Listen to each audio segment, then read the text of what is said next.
you do. All right. We've got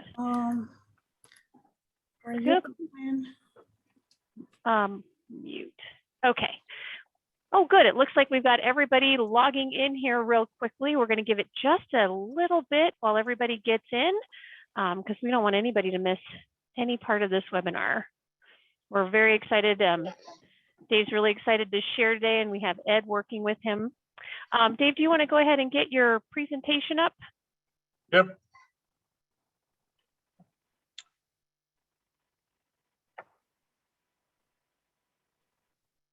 All right. Okay, we're going to go ahead and get started. I'm sure there's going to be a few more people that are going to be logging in here, but we have a few things to cover. So good morning or good afternoon, depending on where you are. We're broadcasting from the West Coast to the East Coast today. I want to welcome you all to Builder Partnerships Webinar Wednesday. We're glad to be back in the new year. Today, we're going to be talking about thinking outside the box to protect your bottom line from rising material costs. Ed and Dave will be your speakers today. Before we get started, if you could switch the slide for me, Dave. We do have a few housekeeping items. We will be reserving questions until the end of the webinar today. It is being recorded, so if you need to go back and revisit, you can watch the replay. And at the end of the webinar, we'll go ahead and answer questions. So feel free to ask questions throughout the program today. Down at the bottom of your screen, you'll see two little speech bubbles with a Q&A underneath that. That's where you'll go to ask any of your questions. And then if you have any questions or concerns about the functionality of Zoom, or you're having trouble logging in or listening, you can talk to me directly through the chat speech bubble. So that's going to be more of the issues with Zoom, not necessarily questions about the program. With that, I'm going to go ahead and turn it over to Dave and Ed, who have been studying these issues over the last year. And Dave was really excited, wanted to bring this to you because he's been working with some clients that are having some of these issues. So with that, I'm going to pass it over to Dave, and I'll turn off my camera and I will see you at the end. Perfect. Ahead, thanks, Dave. Emma. Yep. Hi, everybody. My name's Dave Burleigh. I am a consultant with Shin Consulting, specializing in estimating. And like Emma Jane said, over the past year or so, we've gotten a lot of calls from our customers, specifically talking about supply chain issues. And it started with lumber, and now it's kind of bled into everything. Where we're getting calls pretty much every day asking, hey, my trade partner can no longer provide this. What should I do? So Ed and I got together and said, hey, let's do a webinar talking through that a little bit to make sure that when we are getting those types of phone calls from our trade partners, then we're ready to take those calls. We're ready to go through the process of what we should be doing. Ed, do you want to do a quick introduction for anybody that doesn't know you? So my name is Ed Hauck. I've been with Chuck and Emma in Shim Consulting for about 9 years now. Dave and I met probably 4 or 5 years ago at the Home Builder Show. And as Dave mentioned, we've been spending a ton of time working with builders on all matters of supply chain issues. It started out this time last year when it was all hands on deck because of the lumber crisis. And then just continued to grow. Like Dave said, there pretty much is no cost code that hasn't been affected. So anyway, I've been with Chuck and Emma for 9 years. Dave and I work very closely together with a lot of consulting assignments and training, and even on the seminars. Dave and I, we live this literally every single day. So one thing I want to throw out there, this session will end a little bit early. And that's by design, so we can open up the questions. I spent 2 hours this morning with a purchasing manager down south going over some of these things. And there's, Dave and I talked about this. This is literally the topic for about a 2-day seminar. Don't you agree, Dave? Without a doubt. So we're going to try and squeeze it in about 30 minutes. So hold on. So I'll start out and I'll let Dave comment. We're not going to read all the slides, but right now, if you don't have some sort of process on how you're handling these issues, and I'll let Dave talk about really what's the true cost of change. It's hard to change materials, and we're being forced on a daily basis to find alternatives because of supply chain issues. And Dave, you want to talk about your perspective on the true cost of change and the alternate to changes? Yeah. So as we jump in, first I want to talk through what that process should look like if we're changing materials or changing specifications. We're going to spend a lot of time talking about the true cost of the change because it's never as easy as just the trade partner saying, I want you to go from material A to material B, and it's a $10 a unit difference. There's a lot of cost beyond just what we're seeing in that number. And then we want to spend a little bit of time talking about what are the alternatives. We're going to use throughout this presentation a real life example of a market that no longer has access to cultured marble and laminate countertops. So we're going to talk through that a little bit using that example to get a feel for what else could we have done, how could we have done it, what did it really cost, etc. So first thing, when we're going to make a change to a specification because something is either on back order or it's now no longer available in your market, whatever that case may be, we want to make sure that we're accounting for everything that needs to happen. So it's not just signing that contract with the trade partner to go from a cultured marble top to a granite top and a vanity.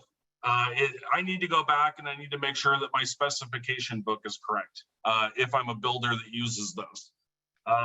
My scope of works now have to be altered. My scope of work for countertop or for cabinets actually was going for cultured marble. Now I have to add into my my countertop scope of work that now we're using granite instead of cultured marble, and I need to make sure all that's spelled out. I need to make sure that all my marketing materials are updated. If it's a material that's called out in my on my marketing sheet, in my included features, whatever the case is, I need to make sure all that stuff is updated. I'm going to have to go back and hit purchase orders, and that really depends on when did this change take effect. In this particular case that we're going to discuss today, it was an immediate impact. It wasn't we're going to get through the houses that were sold. We actually had to go back on existing purchase orders and make that change. So we needed a process in place to make sure that we got all those purchase orders accounted for. And then the final part is we also had to go look at our retail pricing. Again, it wasn't as simple as, hey, I don't have cultured marble anymore, so now my new group is a granite group. Beyond that, I had a lot of structural options that were affected because of that change. Any optional bathrooms, finished basements, anything that touched those countertops, I needed to make sure that all of that pricing was updated on my retail side so that I wasn't prolonging the impact of that financial change. So we want to understand what the true cost of the change is. In this particular case, I don't only want to know what's the difference to go from cultured marble to granite. I need to know how it affects me overall. The first part of that is, what was my cost for updating everything that we just reviewed on that previous slide? That's not free. That's time that has to be spent changing all those purchase orders, changing all the bids, the scopes. There was an additional cost incurred by us to get that program realigned based on that change. The second part is then we needed to go look, what did it do to our option upgrades? Did that change how my options work? Am I going to see a decrease in upgrades because of this? Am I going to see an increase in upgrades? And what's that going to do to my business plan? I want to look at what does it do for perceived value? If I make this change, does that make me a more attractive builder for potential buyers? Does it make me less attractive? What does that do to my reputation based on that big change? And then the last part is anything else need to change because of this? So in this particular case, a cultured marble vanity with an integrated bowl, now I'm going to granite. It's not just the granite. Now I have to have an undermount sink. And then that starts to play with my options as well. So I really want to dig in and figure out, what does this really cost me? It's not just $17 a square foot in countertop difference. I have a lot of other areas that are going to be touched by making this change. So what we did is we sat down and started to look into what the cabinet guy told us. So we can't use culture tops with integrated bowls anymore. So the original decision from the management team was, hey, let's just create a new granite group with only one color. That way we can get ultra competitive on that bid price. So we started to dig in and saw that 80% of our buyers were upgrading from granite to marble. So now I do need to look at what's going to happen to my options. And then beyond that, in my granite program, I also offered the ability to go from an oval sink to a rectangular sink. But through the process of negotiation, the granite company said, hey, we're running low on oval bowls. How about we give you the rectangular bowls at no additional cost? Which sounded really good on the right out of the gate, except we saw that we are also getting 25% upgrades for people going from oval to rectangular. So now I'm going to lose a little bit more of my revenue. So in my original program, my cultured marble top with the integrated bowl, the marble cost me nothing additional beyond my base house. I already had that cost factored into my base house. But on a typical home, getting 80% upgrades going to a granite, even to a granite level 1, my first step, I had a profit of an average of $510 a house to make those changes. And then at about 50%, I was able to get to the rectangular bowl, which is another $160 in profit that I was capturing off of that program. So if I was building 500 homes a year like this client is, that from going from cultured to the granite and then touching the bowl, I'm averaging $335,000 in profit dollars off of that program. But then when I compare it to going to a granite group 0 with the rectangular bowls, my average cost increased by $560 per house. Then on top of that, we had found that 25% of our buyers that were going to granite were using that color that was selected as our new base color. So I'm losing an additional $127 in revenue from that. And then on my rectangular bowls, I'm losing them completely by going to the oval. So there's another $160 that I'm knocking off of my home. So when I look at the program as a whole, I'm going from a $335,000 total profit to actually costing me an additional $85,500 to use this program. When I balance those two numbers together, I'm actually reducing my profitability by $420,500 for making this one change. It really highlighting that if we had just looked at the original idea of go from option A to option B, if I was only looking at that $560 per house, I may have felt like that was pretty palatable to me. But as we dug in deeper to see what it was going to do to our total profitability, we determined that wasn't palatable at all because it was a much higher number than it appeared to be at first glance.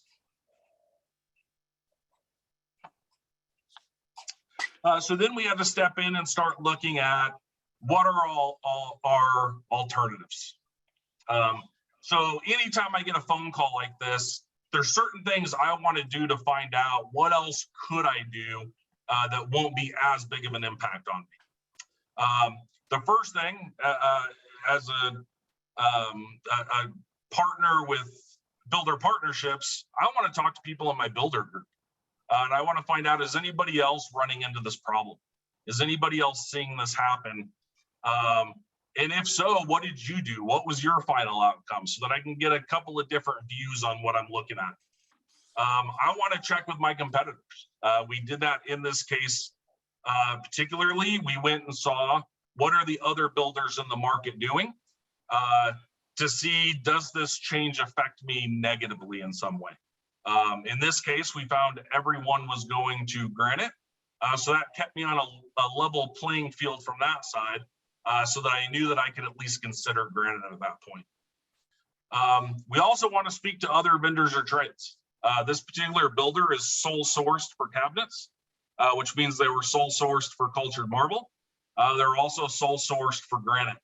But we reached out and talked to other cabinet companies and other countertop companies to find out, is this a business decision or is it really a market decision? In this case, cultured marble in that market is disappearing completely.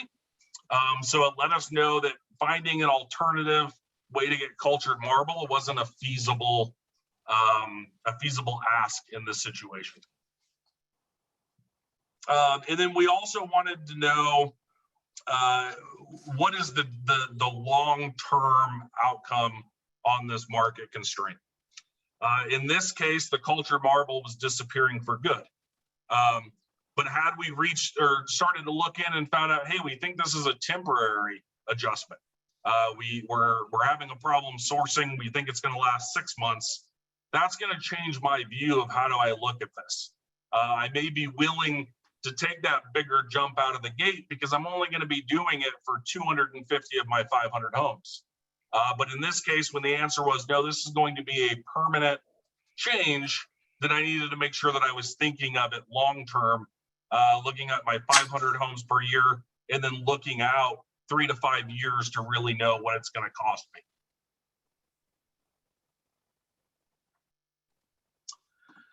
So in the example that we talked about, one thing that we did get suggested to us from one of the other countertop vendors in their market was to look at doing 2 cm granite instead of 3 cm granite.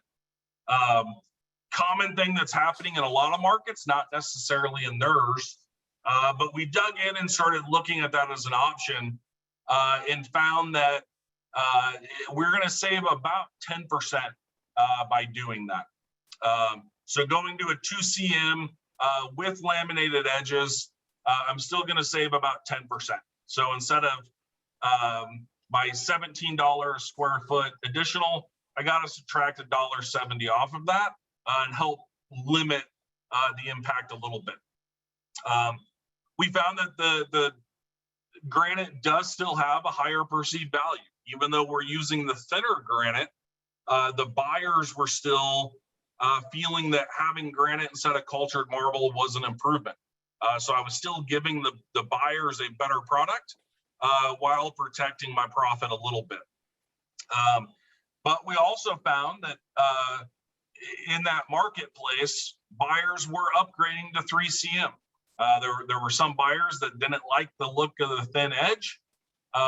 So they were willing to pay to upgrade. So I was able to have less of an impact to my option structure by going from a 2 cm, moving right into my normal 3 cm product line and being able to offer all of the same upgrades still. As we dug into that, we also found that we could source an additional oval bowl. It wasn't that oval bowls were a problem for our granite company. It was that the specific bowl they were buying was a problem. And they did have other opportunities out there that we were able to work through to find an oval bowl that they could source at the level that they needed and at a price point that was competitive to what we had before, allowing me to still continue to offer that easy upgrade to the rectangular, which again, as we saw, was a really good increase to my program overall on a financial standpoint. The last thing that we're currently working through in this example is we did find that with the 2CM, we were only saving 10%, but part of that was because we had so many different vanity sizes. In a hall bath situation, I had anything from a 30-inch vanity to a 96-inch vanity, depending on the plan. The feedback that we got from the countertop company was, if you could streamline that, get me 3 to 4 standard size bath tube vanities, then we could actually order that 2CM in prefabbed and save an additional 25% by doing that. So that's a process that we're currently going through today, is to circle architecture and design back in to find, can we limit those sizes so that we can get that program back to being a good money generator for us overall.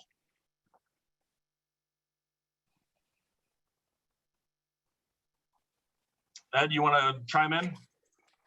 So a couple of things I want to point out that as you were going through, Dave worked heavily in this process with suppliers and manufacturers. They're huge in helping us navigate through this. You know, one of the things we have to think about is we have about 35 trades per home, and every single one of them has threats right now. Threats in this little tiny instance of changing the top materials. So we got to be very adept at making sure we can reach up to suppliers, manufacturers, and don't forget, at some point, we're negotiating. You know, simple little things, lumber, I-joist, one size I-joist is no longer available. Well, they're going to ship us the next size up and charge us. Can I negotiate out of that? Dave went through the whole process. This is a relatively simple little supply chain issue, relatively speaking, but look at how much money that was involved in this. The other thing that I wanted to point out is once you take that multiplier, I don't care how many homes a year you are. Dave was talking about 500 homes a year, 100 homes a year, 25 homes a year. You've got to factor that in. That's part of your decision process. That's the big picture of what you're doing. The next piece that I really want to point out is there's a negotiating here. I mean, right now, all we do is we get threats of material changes, increases. There's about 20 to 25 different things I can negotiate in this process. The other fatal flaw that Dave mentioned into this is that sole sourcing. Builders are notorious for falling in love, and they don't know how to break up. I mean, I have to be able to talk to somebody else and have that hard conversation once in a while with my current vendor that, hey, I talked to so-and-so and I might need to make a change. In this particular case, I see this a lot, that we're going to sole source all kitchen products from somebody, which makes sense for ease of use. I get it. But in this case, I might have to break that out and look at somebody else. In this case, another granite supplier. Just, you know, one of the things we laugh about all the time in our business, keep asking the question why 5 times. We've had a couple seminar series and we talk about this. As Dave kept digging and digging and digging in this process, look at all the pieces of the puzzle he kept on peeling. And if I'm not taking this whole process and really evaluating, you know, the cost by, you know, one thing a lot of builders don't think about is that lost revenue of all those upgrades. That can be huge at times. So I really want to put all that together and then be able to sit back, think about it. And we do this when we go through our negotiating. We have an online negotiating course. What we do is at that point, we're teaching you at what point are you strategizing? How many of the different buckets have we touched, you know, in this negotiating? So I can't get the product I wanted. That doesn't mean I'm done. Look at all the work Dave did to going into this. Now, the other thing he did was reduce the quantity of what's the standardized offering. More than likely, if you keep asking, especially in the granite, and they're going to offer you X amount of that are standard. Well, guess what? They're not paying all those pieces the same price. I want to dig down to Dave's point and find what's that lowest price and most guaranteed product I can find. So again, think about all the other pieces that I can start digging into and negotiate. Okay. One of the other things I want to bring up real quick is the size. pay very attention to everything. Every time that I have a different size, I have a different SKU. If you're using box cabinets, start looking at the more standardized sizes. More often than not, sometimes I can jump up a size if I have the room and get it for less money. I want to know what those SKUs are, what the list price is, and what those multipliers on these different vanity sizes. That's also, now I want to know what those vanity top sizes are. You know, for example, the one dumb one I see all the time is a 54, you know, and if I have a 54 and it's open one end, you know, what size is that? Or could I simply have had the room to go to a 60? By the way, the 60 in both cases is less money. So there's a lot of little things, again, times 35 trades. You have to deal with this. Again, the other thing I want to bring up is you got about 20 different pieces, different things you can negotiate on. Can I have, you know, Dave talked about this a little bit, is all these different pieces. Can I negotiate that? If I went and did the standard 2 centimeter versus the 3, then factor in what that upgrade cost and what that upgrade opportunity is on that upgrade. So this little tiny exercise, one little tiny exercise, you got to consider this is times about 35 trades per house. And you got to be thinking all the time. And somehow you have to make yourself the expert on 35 different trades. The one thing as I was working with the builder this morning is if you're not tuning in and logging into a dumb little thing like watching the lumber market, how much that has dropped lately. Again, keeping your head on a swivel at all times, trying to look for all these threats. We just did the purchasing seminar a couple of weeks ago. And keep in mind, all you folks in purchasing, you're literally the defenders of the profit. So Dave just mentioned all these little pieces that are affected and that are going to, you know, are threats to your bottom line. You guys are the defenders of this. It's up to you to think about it. I do like the other thing Dave brought up is your network. What's your social network? You know, when we had the purchasing group together 2 weeks ago in Atlanta, we told all those folks, don't hesitate to reach out to everybody else in this room when you start hearing these things. If I was in a different market and that my sole source came to me and said they were eliminating cultured marble in a different market, maybe I can find a place that still has cultured marble.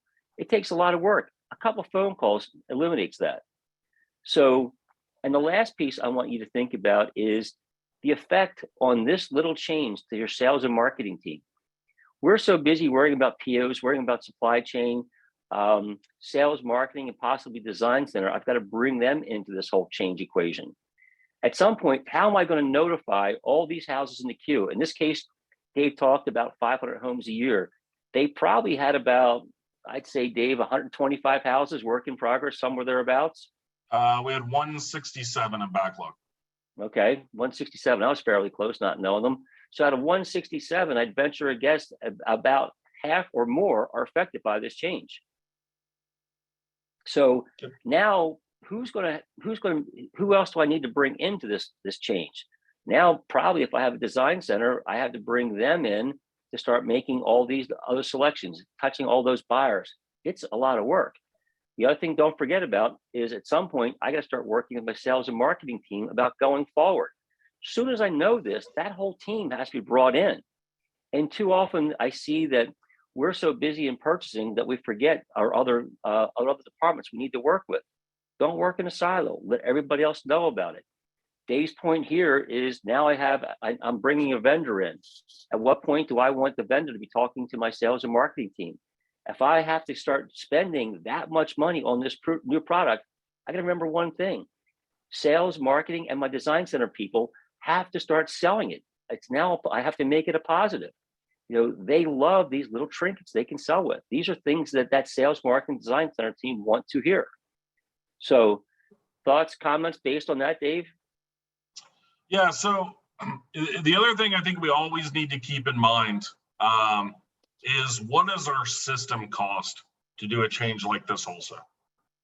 So beyond the easy things that stood out, we have to update all these documents. We have to, it's going to change our option program, et cetera, is we also had to go into the system and make changes there as well. We had to change the sales system to identify a new countertop type. We had to go through all the production data and rebuild that as well. There's a cost to that. And we actually calculated that out and helped that or used that in our negotiations as we were working through this to show that there was a big impact to us to make that change and use those dollar figures to help push for more aggressive pricing during the change so that we weren't just eating the cost of making those changes. Agreed. So Dave just described this process as a highly visible product to sales, marketing, and my design team. There's a lot of things behind the scenes that people don't know or see. That doesn't mean I don't have to do the exact same legwork to get it out there and get ourselves documented. For example, I was working with a builder this last summer, and one of the premium building papers was whatever size they wanted was back ordered. Well, they sent to me was an inferior product, not to mention was an inferior product. They advertised that they're using that product. On top of that, the product they used wasn't installed, didn't have good installation directions, and opens up a liability issue in that case. Just because the product is not seen by a buyer doesn't mean this process still happens. I just mentioned again on iJoist some of those things. This is buyers may not see it, but I still have to worry about the design criteria for the long-term health of the operation. All these little products at some point require a lot of attention to make those changes. So just think about it, like the building paper, nobody really sees it, but it's not an equal product. It's got to be equal in my mind when they're making the manufacturer, suppliers making changes. It's not just equal, it's equal or better. I want to give. I can't have these 80 plus buyers getting an inferior product because of supply chain issues. I always want to think about what's that cost value with the buyers. Any other thoughts, comments, Dave, or are we ready to start going to Q&A? I think I'm ready for Q&A. Excellent. We do have a question. It's actually a three-part question, or just a question that started and then added on to it. So we have the initial question was, how long did the whole analysis take from start to finish? Meaning from discovering the problem to the point you are now. And then basically he's wondering how much manpower do they need in order to do this analysis with every single product that's causing a problem?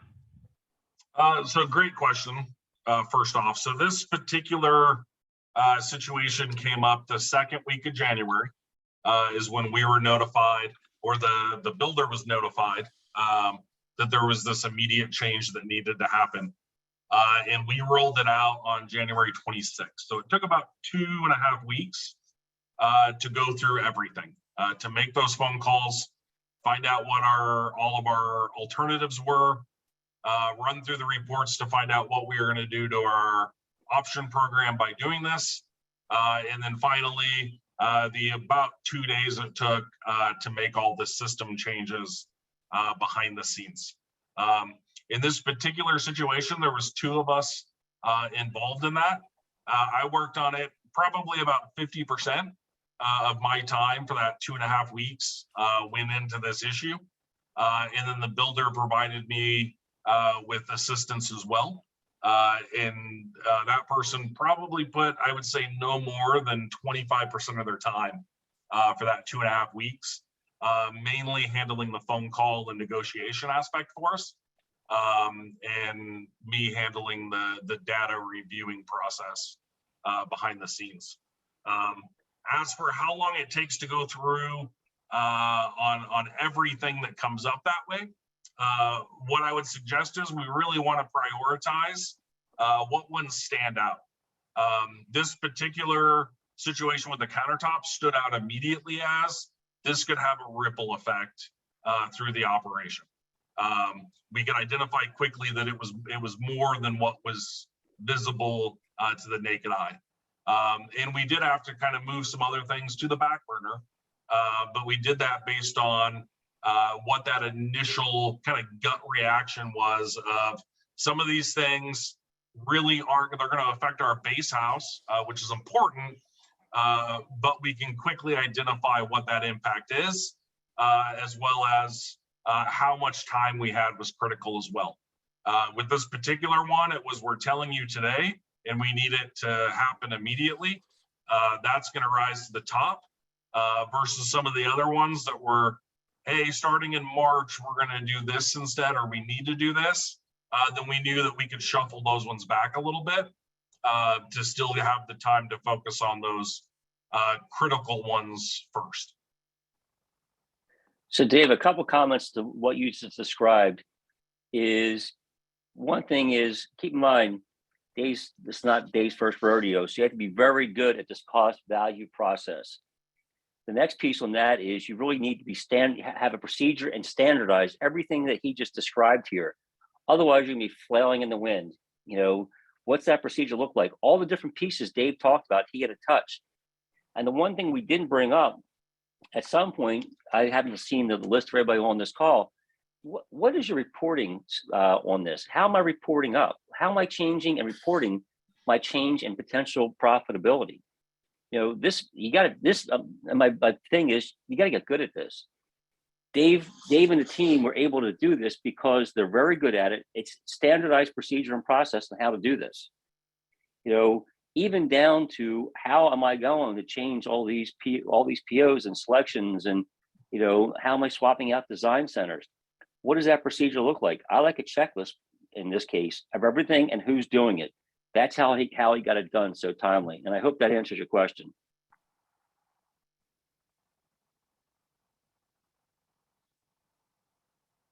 Yes, it did. Thank you. Good. I love that long pause in silence. I love it. Well, I'm interacting with somebody over the Q&A bubble. So anyways, did anybody else have any more questions? I know this is a pretty extensive issue that is kind of streamlining through many different areas of your business. So feel free. We have a couple more minutes here where you have Dave and Ed to so the one thing that I'll just throw out there, Emma Jane, is after many calls, and it's only, what's a Wednesday, many calls this week on what to do about what's going on lumber. That's a huge issue right now. I mean, it dropped 300 points in a couple of days. Everything Dave just described is the exact same process you need to do with that huge behemoth of a problem. You know, and if you're sole sourced, I hope there's no lumber manufacturers on here because they're going to hate me. But if you're sole sourced, you are reliant on that one vendor's lumber on the ground. If they didn't see that lumber drop coming and they stocked up on material, you just bought 30 extra days of material that's going to be about 20% more expensive than lumber's on the ground with a different supplier right now. I always forget to turn my own phone off. So, and actually the person just called me, is calling me about lumber, by the way. But at any rate, this whole process applies to every single one of your trades.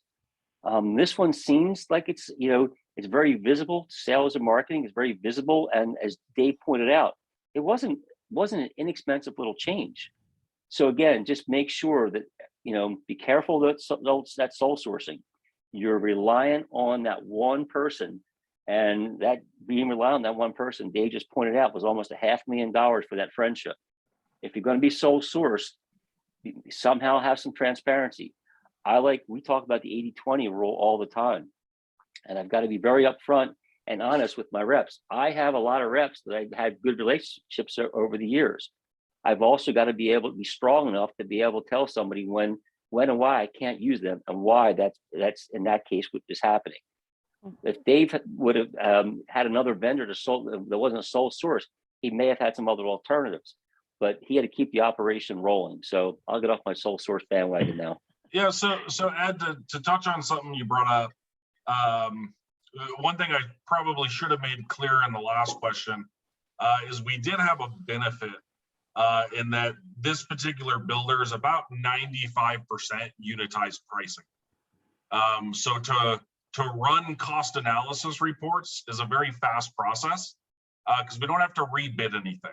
All we had to do was a plug and play of parts and prices to be able to quickly see the impact across the entire plant library.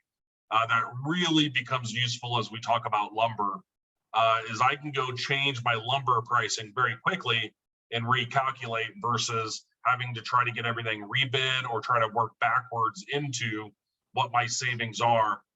Unitized pricing pays dividends when you have this volatile market that we're in with the constant changes. It allows us to react much quicker and know the bottom line impact in minutes instead of days. That's I a fair agree, point. Dave. I hear all the time, well, we had to go back out to bid for our vendors. You're becoming a high maintenance pain in the butt builder doing that.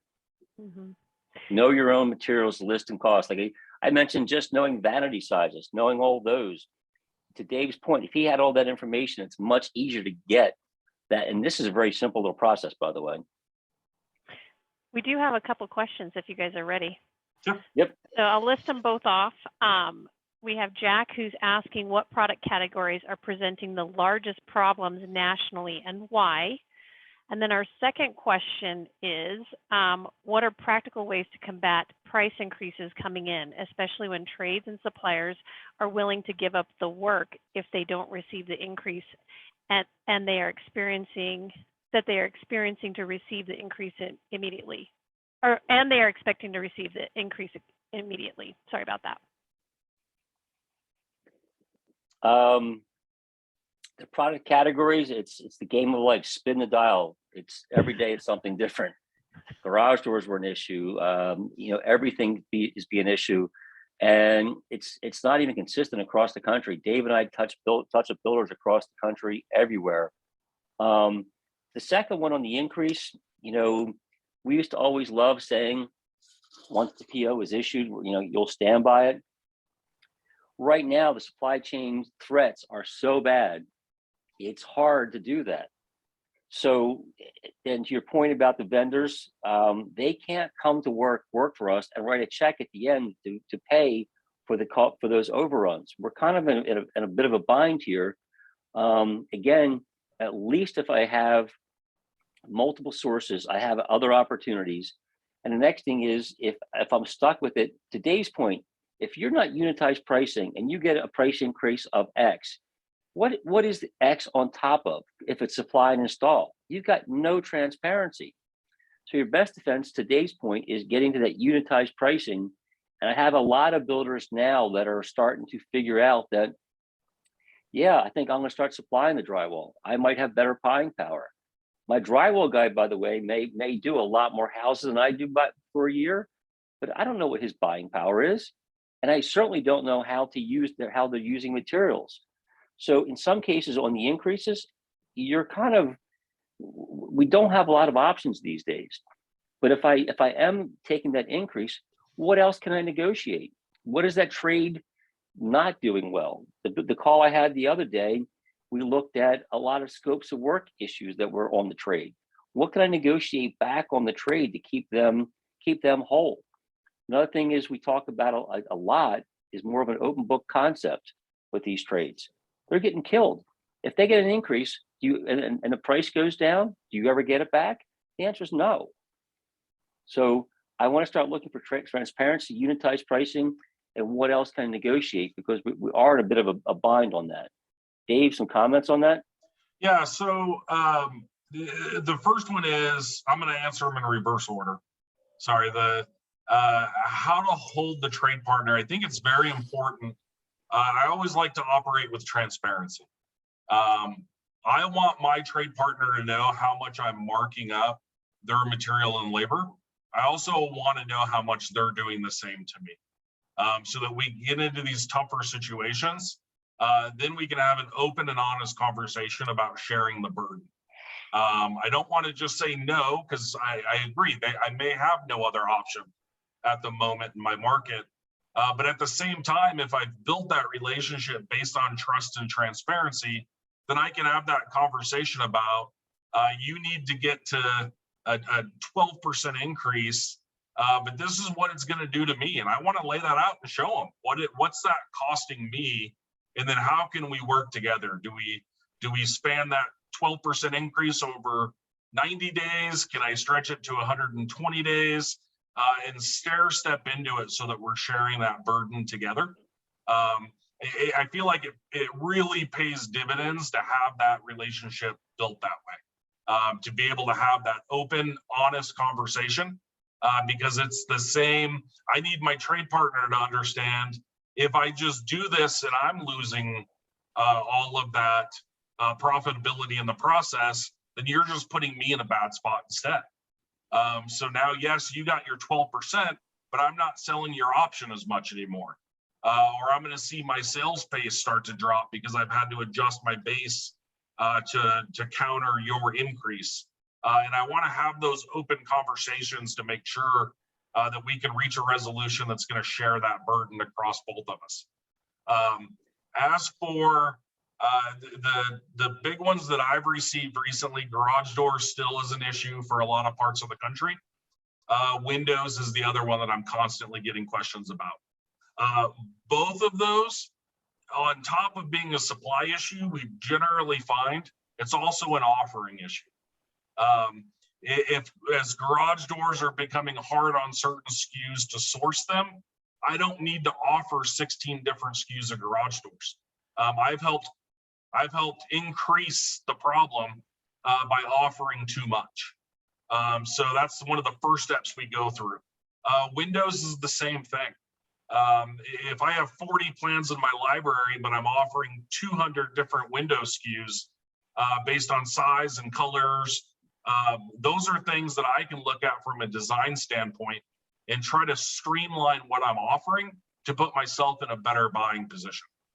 And part of that for me is seeing what my competitors are doing. If I'm doing 3060 windows and I see that all my competitors are doing 3050s and they don't seem to be having the same problems getting them, I want to look at, should I be doing 3050s instead of 60s? And I want to start getting rid of some of those SKUs so that I'm putting myself and my trade partner or my distributor in a better position to not have to worry about carrying all that for me. And part of that conversation is asking the distributors and the manufacturers, what can I get a hold of? What are the SKUs you're having the least amount of problems getting a hold of? Because I may want to consider using those to try to hedge my bets and not have those problems anymore.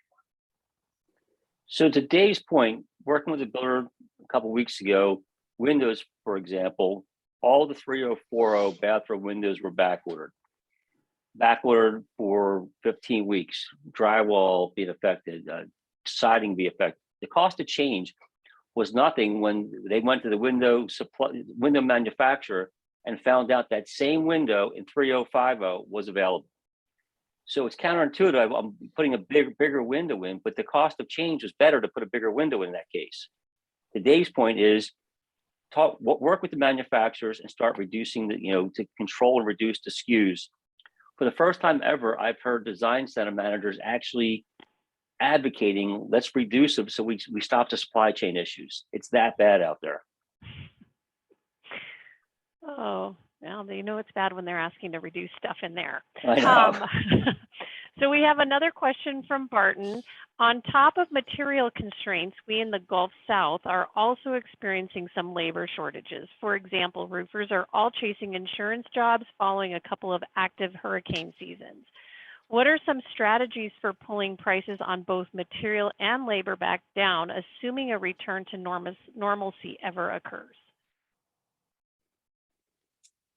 Working with a few builders in your neck of the woods, I know you guys got seriously hosed on the hurricanes, everybody chasing that work. The one thing I can tell you is that builders do not do a good job of is really job ready, job complete, better schedules, better estimates. Competing with insurance work is problematic. It's us against somebody who's living in a house. I'm in the Northeast. We don't get nearly as affected as you guys do, but it still happens. Really, as I'm trying to lure these guys back to working for me, just make sure you're the builder of choice because they're making killer money. And by the way, when they're doing insurance work, it's not all that easy sometimes. The money is good, but you just have to, your best defense there is make sure you're really the builder of choice, have the right materials, make sure it's ready, make sure, you know, if they're not showing up and the framers doesn't have a piece done and causing callbacks, make sure your estimates are right. You know, that's about the only thing, and let Dave talk in a second. It's about the only thing I can say is the only way to compete against that. We have a little bit in my market, but not nearly to the extent that you do. So just try to be the best builder of choice. Look at your pay. You know, we've done the builder of choice multiple times. There's about 10 things in that online seminar to help you become that in your market. The other thing that Chuck used to always say, we're in Dallas, and in Dallas at the time was going to do 30,000 permits per year in all of Dallas. That builder only needed 400. So the way to combat this is just be the best builder in your market.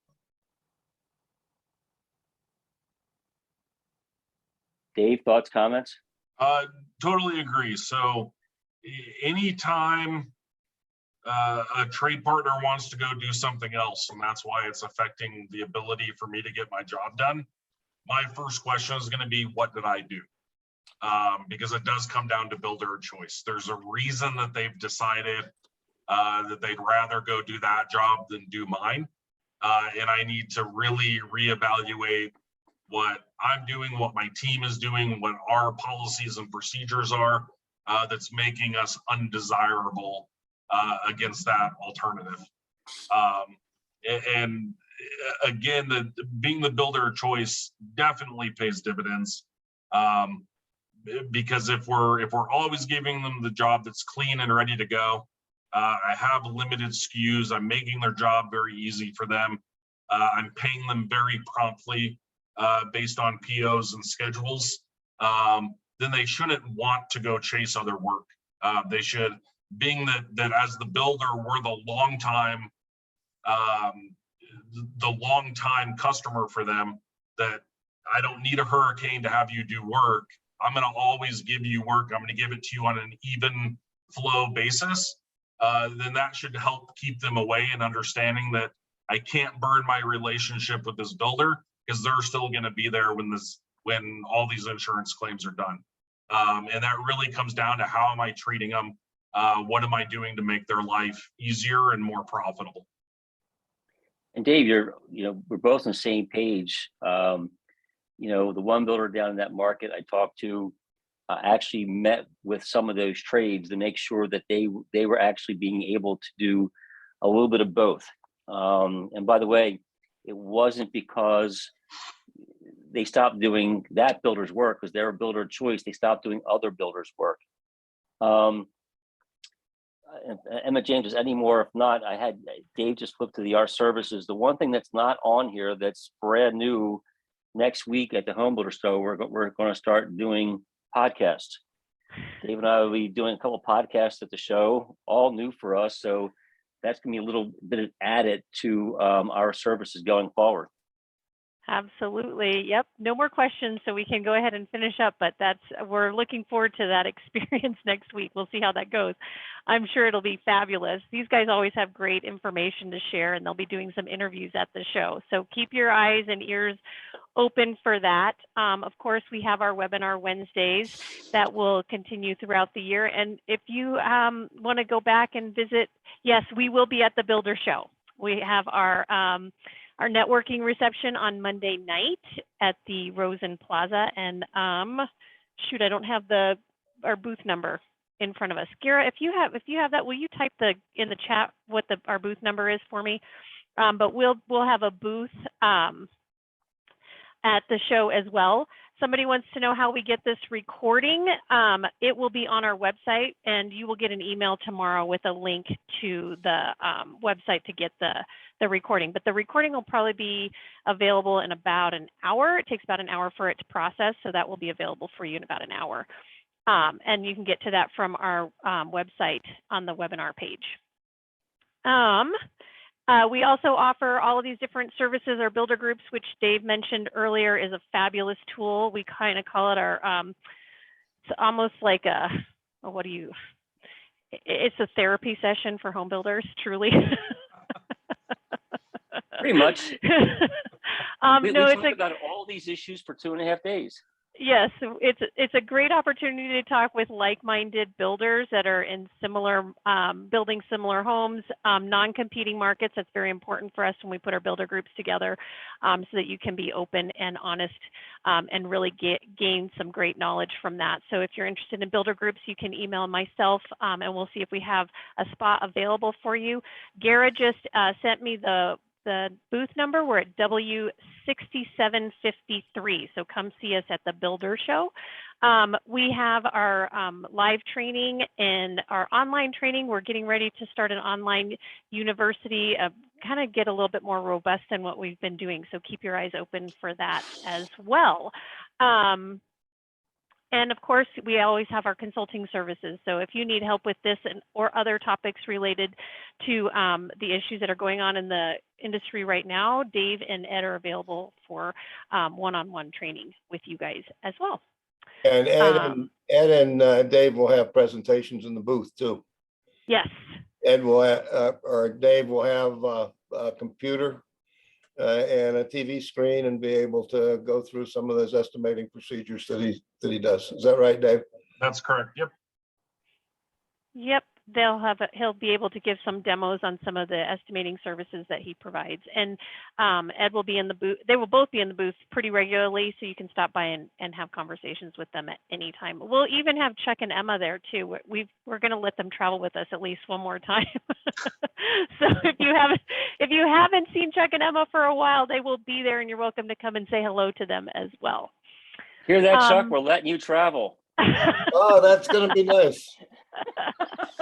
You know, on the question that you guys had about the cost increases through builder partnerships, we're getting a lot of cost increases in the 10 to 12% range on things for closet shelving, HVAC systems, all kinds of stuff. So I know that the forecasters are saying that we're going to moderate raising prices below 10%, somewhere in the 5 to 8%. I don't think it's in the cards. I think your costs are going to increase so much that you're going to be north of 10% again in the new home price increases.